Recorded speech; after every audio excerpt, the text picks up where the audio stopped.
Grease control in tiny house septic systems prevents fast blockages and protects drain fields. For a tiny house kitchen, start by never pouring grease, fats, or oily pan drippings into any sink or garbage disposal.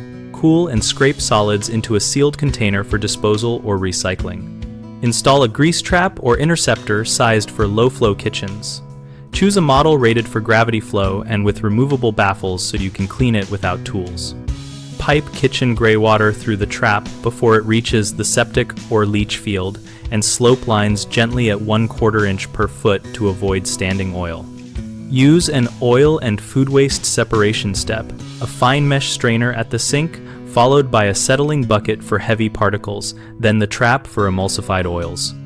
For solids that cannot go into municipal compost, arrange offsite composting or municipal waste pickup so you never send wet food waste into the system.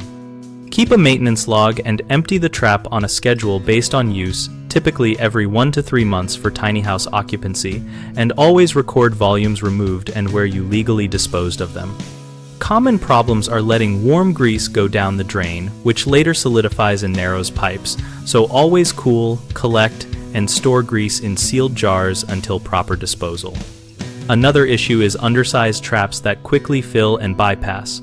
Solve this by calculating expected kitchen flow from number of occupants and sink cycles, and choose a trap with removable access for frequent cleaning. A third concern is relying on garbage disposals, which emulsify fats and push oils into septic tanks. Avoid disposals or use them only for minimal soft scraps, and increase trap maintenance frequency if a disposal is used. At bighomeprojects.com, we help homeowners find local contractors suited to tiny house plumbing and waste systems, and we help contractors find new work opportunities.